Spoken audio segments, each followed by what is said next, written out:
Honeymoon. सुनो जी, प्रतीक आ रहा है अपनी नई नवेली दुल्हन को लेकर हनीमून के लिए। अभी उसी का फोन था। नम्रता ने उत्साह के साथ कहा। सुमंत बिना कोई प्रतिक्रिया व्यक्त किए अखबार में नजरें गड़ाए चाय की चुस्कियां लेते रहे। नैनीताल जैसे हिल स्टेशन पर रहने वालों के लिए मेहमानों के आने की खबर अखबार की चटपटी खबरों की तुलना में मामूली सी बात होती है। अपने यहाँ ही ठहरेंगे। नम्रता ने फिर से ध्यान आकर्षित करने का प्रयास किया।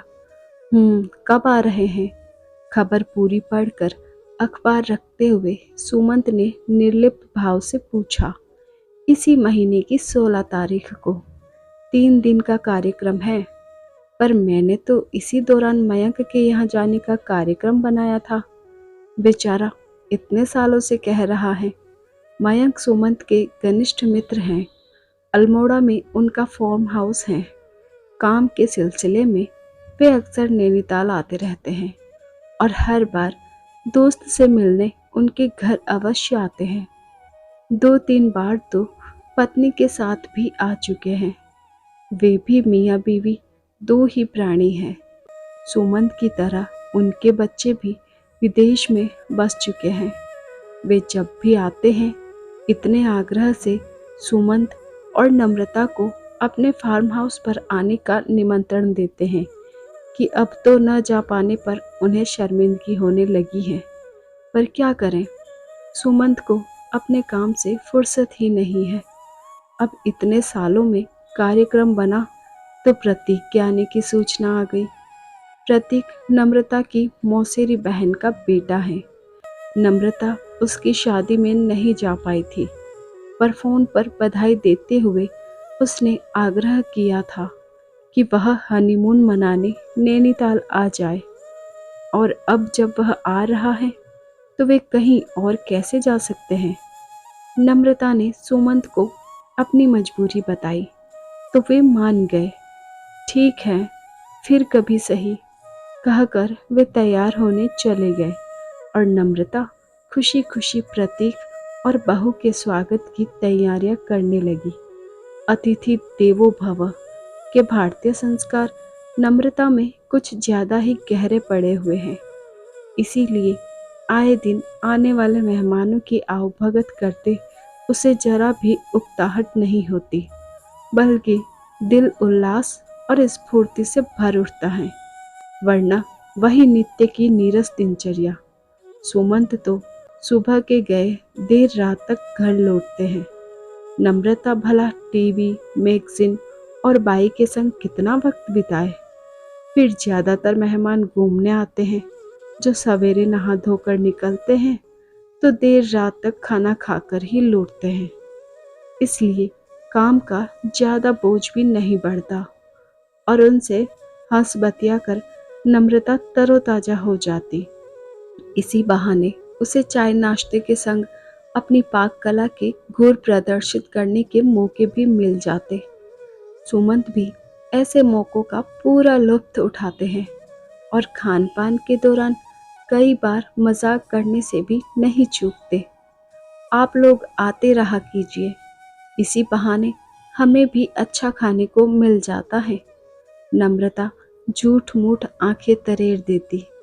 पर सच ही तो है, 2 लोगों के लिए कुछ बनाने का मन ही नहीं करता। फिर सुमंत को डायबिटीज भी है, इसलिए परहेज का पूरा ध्यान रखना होता है। पर मेहमानों के आने पर 2 दिन उन्हें भी थोड़ी छूट मिल जाती है। सोचते हुए नम्रता जल्दी जल्दी पानी भरने लगी। हिल स्टेशन पर पानी की बड़ी किल्लत रहती है। बड़ी मुश्किल से कुछ देर के लिए पानी चढ़ता है। अरे हाँ, उन्हें कुछ उपहार भी तो देना है। शादी में तो जा नहीं पाई, अब यहाँ आ रहे हैं तो अच्छा मौका है। पर क्या दूं? कोई अच्छा सा जेवर या कपड़े या सौंदर्य प्रसाधन या नई गृहस्थी बसाने का कोई सामान। पर ये सब तो उनके पास होगा ही। फिर क्या दूं? सुमंत से पूछना तो बेकार है। वे तो इन बातों को झमेला मानकर दूर ही रहते हैं। सब कुछ मुझ ही पर छोड़ रखा है। नम्रता ऊहापोह में थी। उधेड़बुन में उलझी वह घर के काम निपटाती रही। चलो, आने पर उन्हीं से पूछूंगी या टोह लेने की कोशिश करूंगी कि उन्हें क्या चाहिए। सोचकर नम्रता थोड़ी निश्चिंत हुई। निश्चित समय पर प्रतीक दुल्हन के संग आ गया। मेघना सचमुच गुड़िया सी थी, नाजुक, संकोची, धीमी आवाज, आदर्श नई बहू की तरह वह हर काम में नम्रता की मदद करती, दुपट्टा सर पर डाले रखती। नम्रता ने उसे व्यर्थ तकल्लुफ के लिए मना भी किया, पर वह चुप रहती। नम्रता ने सुमंत से दबे स्वर में शिकायत भी की, तो वे बोले, अरे तुम सास हो उसकी, उम्र और अनुभव का लंबा फासला है तुम दोनों के बीच। क्या उम्मीद करती हो वह सहेलियों की तरह तुमसे हंसी ठट्ठा करेगी? नम्रता मन मारकर रह गई। शायद सुमंत ठीक ही कहते हैं। रात को वह उनके कमरे में पानी का ग्लास देने गई तो अंदर हो रही बातों को सुन बाहर ही ठिठक गई। तुमने मुझे पहले बताया क्यों नहीं कि यहाँ हम किसी 5 स्टार होटल के हनीमून स्वीट में नहीं, वरन तुम्हारी मौसी के यहाँ रुकने वाले हैं। मेघना का नाराजगी भरा स्वर सुनकर नम्रता चौंक उठी। यहाँ कोई तकलीफ है तुम्हें? मौसी कितना ख्याल रखती है हमारा। प्रतीक की दबी दबी आवाज थी। मैं उन्हें दोष नहीं दे रही, वे तो जरूरत से ज्यादा कर रही है हमारे लिए, लेकिन हम हनीमून मनाने आए हैं, एक दूसरे से खुलने के लिए, प्यार रोमांस के लिए। हमें जो उन्मुक्त वातावरण चाहिए, मैं तो सोच रही थी हम किसी आलीशान होटल के स्वीट में ठहरेंगे, जहां बस तुम और मैं और तुम होंगे, तीसरा कोई नहीं। मेघना भावनाओं में बहने लगी थी। बंदिश तो यहाँ भी कोई नहीं है मेघना, मौसी तो कुछ नहीं कहती। प्रतीक का अपराधी सा स्वर उभरा। तुम समझ नहीं पा रहे मैं क्या चाहती हूँ। मौसी तो नहीं कहेगी, लेकिन मुझे तो लगता है ना, नई ब्याहता हूँ, ससुराल है यह मेरा, संकोच जकड़े रहता है हर वक्त, तुमसे चुहल करते भी डर लगता है कोई देख न ले। मैं तो इतनी उमंग से जीन्स स्कर्ट, पारदर्शी नाइटी और जाने क्या क्या संग लाई थी, पर अब यहाँ। मेघना के स्वर में हताशा छलक उठी थी। नम्रता का मन न चाहते हुए भी उसके प्रति सहानुभूति से भर उठा। ठीक ही तो कह रही हैं बेचारी, हनीमून को लेकर नवविवाहिता के दिल में कितने अरमान होते हैं, यह भला मुझसे बेहतर और कौन समझ सकता है। नम्रता अतीत की वादियों में गुम होने लगी। शादी से कुछ दिन पूर्व ही सुमन की छोटी मोटी नौकरी लगी थी। हनीमून पर जाने जितने पैसे उनके पास नहीं है, यह जानकर मुझे बहुत आघात लगा था। सिनेमा देखकर, सहेलियों से सुनकर हनीमून के जो ख्वाब संजोए थे, उन्हें बिखरता देखकर मुझे घोर पीड़ा हुई थी। आज सुमंत हर तरह से संपन्न है। हिल स्टेशन पर हमारा घर है। हर 2-3 साल में हम विदेश घूमने जाते हैं। लगभग पूरा विश्व घूम चुके हैं, पर हनीमून न मना पाने का संतराश आज भी दिल में शूल की तरह चुभता है। मैगजीन्स में जब हनीमून से जुड़े संस्मरण पढ़ती हूँ तो दिल में एक खालीपन उतर आता है। इस मधुर एहसास से मैं क्यों वंचित रही। आगे का वार्तालाप सुने बिना नम आंखें लिए नम्रता जाकर अपने बिस्तर पर लेट गई। सवेरे वह सोकर उठी तो सिर भारी हो रहा था। मेघना को उसकी बिगड़ी हुई तबीयत का एहसास हो गया। लाइए, मुझे बताइए क्या करना है, मैं बना देती हूँ नाश्ता। अरे नहीं, अभी रमिया आकर बना देगी, तुम नहा धो लो। यहाँ पानी की थोड़ी किल्लत रहती है, कब नल आता है कब बंद हो जाता है पता ही नहीं लगता। ठीक है, मुझे बाल धोने हैं और कुछ कपड़े भी, थोड़ी देर लगेगी। कहकर मेघना नहाने चली गई। सुमंत ऑफिस निकल चुके थे। तभी प्रतीक का एक दोस्त, जिसकी हाल ही में यहाँ नौकरी लगी थी, उससे मिलने आ पहुंचा। नम्रता चाय नाश्ता तैयार करने रसोई में घुस गई। दोनों दोस्त बातों में तल्लीन हो गए। और बता यार, कैसा लग रहा है शादी करके? तू कुछ उखड़ा उखड़ा क्यों लग रहा है? कहीं भाभी से झगड़ा तो नहीं हो गया? अरे यार, हनीमून मनाने आया है तो मस्ती करना। नहीं, बस ऐसे ही। मुझसे छुपा रहा है, अपने यार से छुपा रहा है। ठीक है भाई, शादी के बाद दोस्त पराये हो ही जाते हैं। चाय नाश्ते की ट्रे रख कर नम्रता लौट तो आई, लेकिन कान उधर ही लगे रहे। देखें प्रतीक क्या कहता है। ऐसी बात नहीं है यार, उसे दरअसल शिकायत है कि हम किसी 5 स्टार होटल में क्यों नहीं रुके, जहां खुलकर रोमांस किया जा सकता था। प्रतीक ने धीमी आवाज में कहा। हाँ तो इसमें गलत क्या है? ठीक ही तो कह रही हैं भाभी। अरे, क्या खाक ठीक कह रही हैं? तू भी उसी का पक्ष लेगा? अभी जुम्मा जुम्मा साल भर हुआ है नौकरी लगे। बड़ी मुश्किल से इतना बचा सका हूँ कि उसे एसी में यहाँ ला सका और अच्छे से घूमने फिरने खाने पीने का खर्च उठा पा रहा हूँ।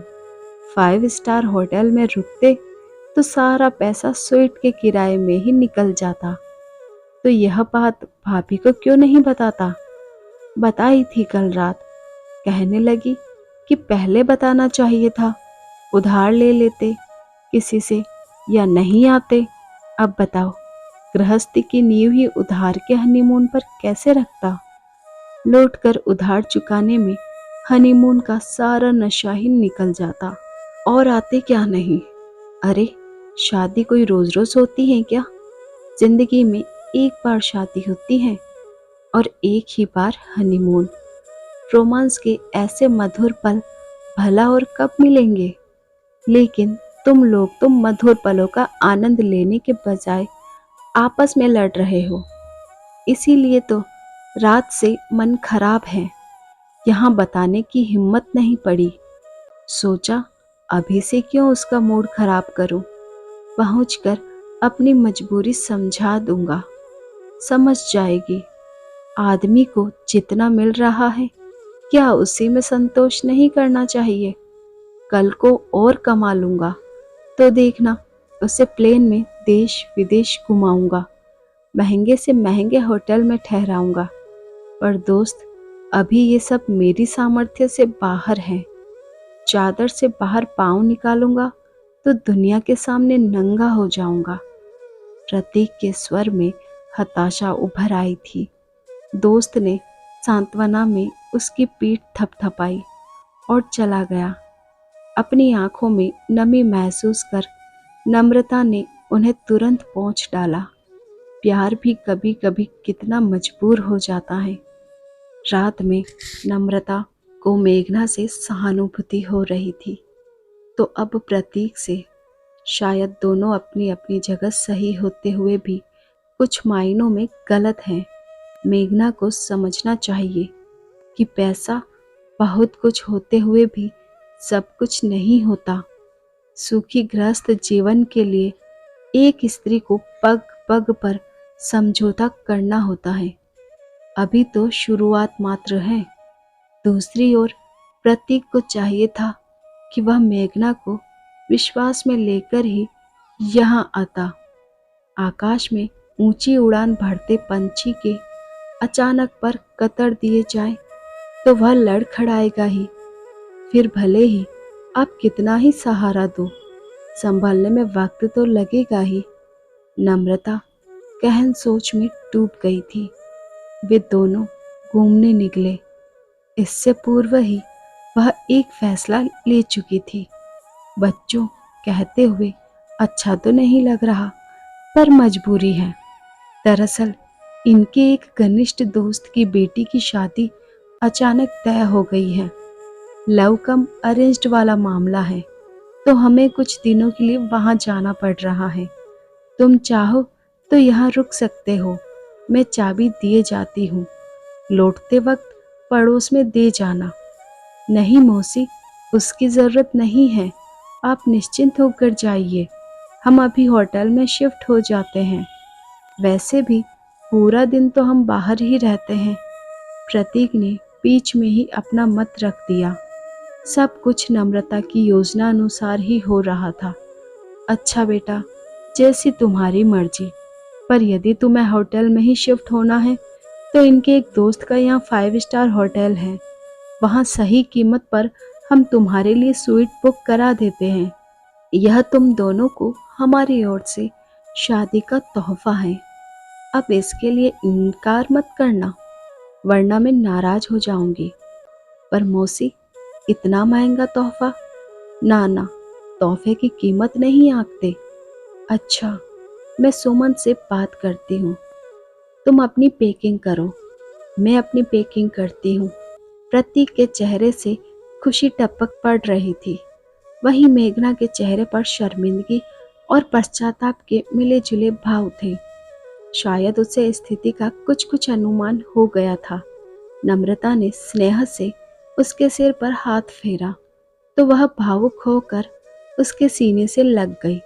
फार्म हाउस जाते वक्त नम्रता ने सुमंत को सारी बात बताई तो वे ठठाकर हंस पड़े। वाह मैडम, आपने तो एक ही तीर से कई शिकार कर डाले, हमें भी खुश कर दिया और उन दोनों को भी। लेकिन सबसे ज्यादा खुश तो नम्रता स्वयं थी।